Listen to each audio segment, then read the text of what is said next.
In this video, I'm going to show you how to fix your account has been disabled in the App Store and iTunes.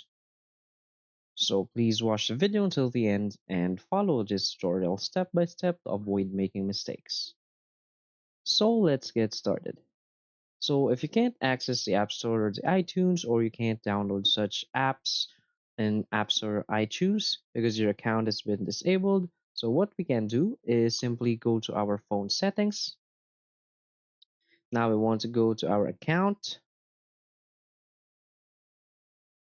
Now from here, just select Media and Purchases and select View Account.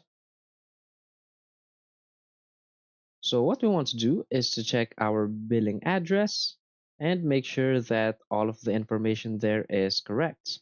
So maybe we have inputted the wrong information and App Store and iTunes can't process our payment methods.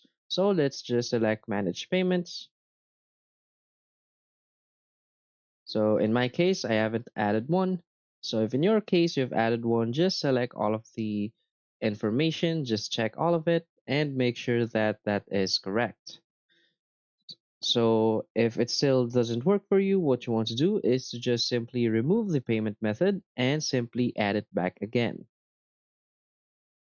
Now, after doing so, what you want to do is to simply log out from your Apple ID account, then log in again.